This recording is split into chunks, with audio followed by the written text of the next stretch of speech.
Hey guys, so remember the blue 570 that we just picked up? Well, anyhow, that evening we ordered a bunch of parts for it. Lightbar, rock lights, whips, a couple of bus bars to run everything through that. Fender flares are actually sitting in that box over there on the 400. Wheel spacers.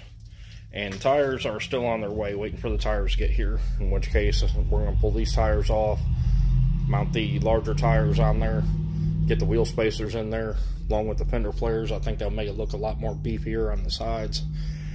Get that light bar mounted up. That's the same light bar that I put on mine, and I've been very pleased with it. That's why I went ahead and got another one. That is a Traveler 21 1/4 inch light bar. You pick those up at Tractor Supply. Again, I love them. I love that blacked out look. I love how bright they are. They work very well in my opinion. Light whips. Those will be mounting down right through the stock factory hole there in the rack.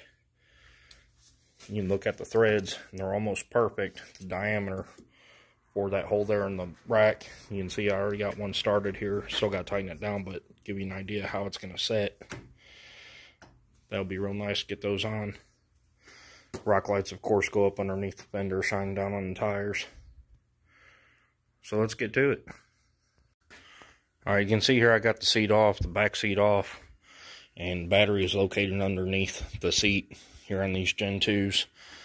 And I'm trying to figure out how I want to run the wires. You figure right out the gate, we've got the light bar, the whips, and the rock lights. That's 3 additional positives, 3 additional negatives to be stacked on top of there. So you're looking at 4 terminals stacked on top of one.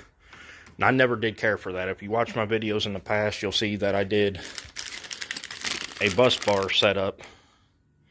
Run 1 wire to each of these, and then you run all your accessories off those little terminals there throughout the bar there. So you're not stacking terminals, causing shorts, fires, etc.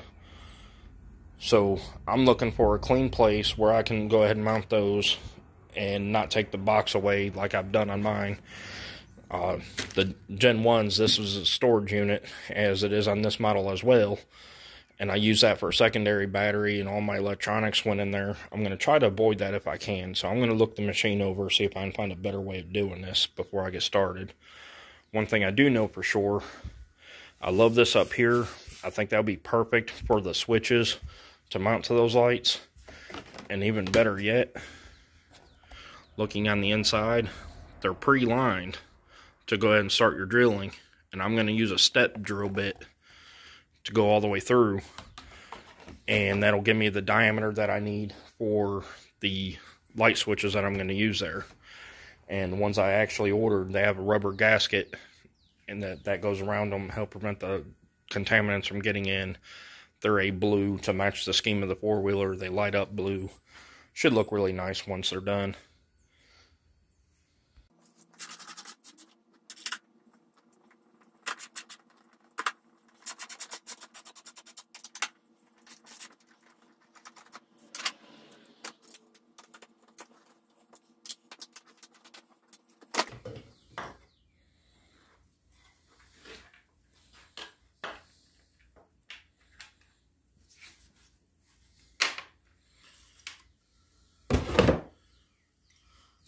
Okay, let's see what we got here.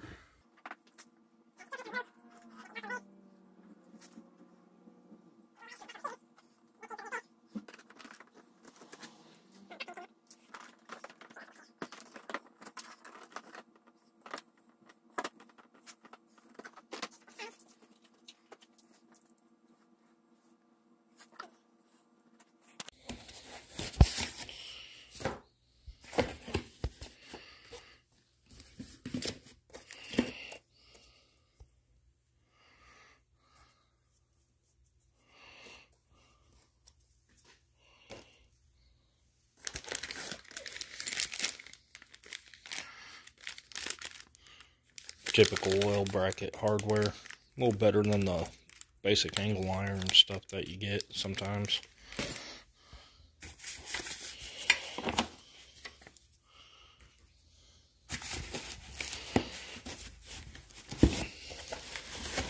do this one-handed, guys. Bear with me.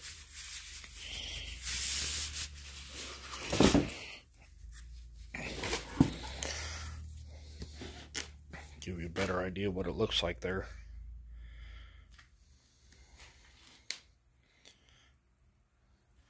And again, if you look, that's exactly what I have in mine over here. And again, I love them. I'm very happy with that light bar. I do need to change the way I have it mounted. It's working for now, but I prefer something a little different. But yeah, I love that light bar. It's doing great. So I chose to go with the exact same thing to put on my wife's.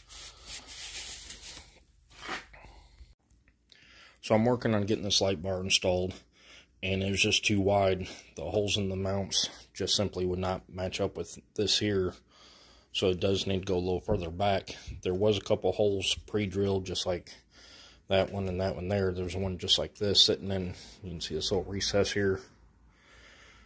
There's another little hole in there that's perfect for these. Had to give them a little influence to get started through the paint with the tool there. Get the bolts going. Once I got that going, it went through just fine. Got the nut on the bottom.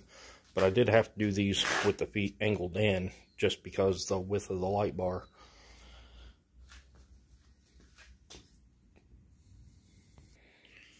From here, I've got the light bar sitting in there. I do have the nuts started on both sides. I did leave everything loose for now, so I can get everything centered up, lined up left to right, exactly where I want it. Once I get everything lined up, then I'll go ahead and start tightening everything down. And be careful not to over tighten these things, guys. You just strip that out real quick if you're not careful. It don't take too much to keep them torqued to spec without stripping out on you. So at this point, guys, I've got the rock lights installed, all four corners. The wires are still hanging a little loose. I've got them routed for the most part the way that I want them to go. I'm going to get some more zip ties. I don't like the ones that I have. I want to get some bigger, stronger zip ties, also in black, so I can tie them up exactly where I want them, tucked up out of the way, away from the shifter linkage, off of the motor, all that good stuff, and run them back nice and tidy, and get them, the excess, that is, stowed away in the box here. So that's coming together. The wires for the light bar, that's for the power switch for the light bar, and then the wire continues through, goes underneath, comes out here. I'm waiting for my heat shrink ties to come in so I can go ahead and solder this up and get that heat shrink, and we'll get that all sealed up, run that down in. Won't even see that there. And as far as the light bars, there's a problem with the control box, and I talked to the distributor and they're going to send me another one. As soon as that comes in, we'll get that wired in, get it installed, get these working, and pretty much wrap up the lights from there. Get all this back together. Once that's done, I'm going to go ahead and jack it up, get these wheels off, because I do have another set of tires out in the truck that I bought for this machine, and I'm going to put those tires on. The wife elected to keep these wheels for the time being, so we'll keep those, put the other tires on there, and I do have 1.5 inch wheel spacers that I'll be putting on there as well. And also, underneath the seat there, we've got some fender flares that'll be going on there as well. Brand new bike, not even 10 miles on it yet, and digging in, gonna make it look real nice and good. Should look real good out there on the trails. I'm looking forward to it.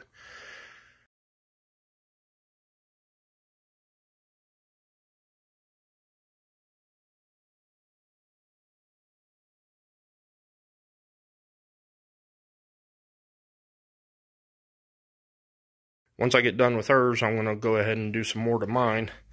The rad relocate came in today, so I'll be doing that. Rad relocate. And I've got the aluminum valve covers, the aluminum water necks. I've got a Boyson water pump. Here it is. That's the Boyson water pump there. And then I've got the valve covers and the water necks in that box there. Can't even remember what's in that one. And then the Rad Relocate just came in. It's still sitting on the front porch. So I'll be taking care of that. I'm going to take all those parts and get them powder coated the same color orange as that there. For any of you that actually like that color is called Illusion Orange. And that color is sold by Prismatic Powders. I'll post a link down in the comments below, or excuse me, in the description. And you can go to Prismatic Powders and pick up Illusion Orange is the color of that.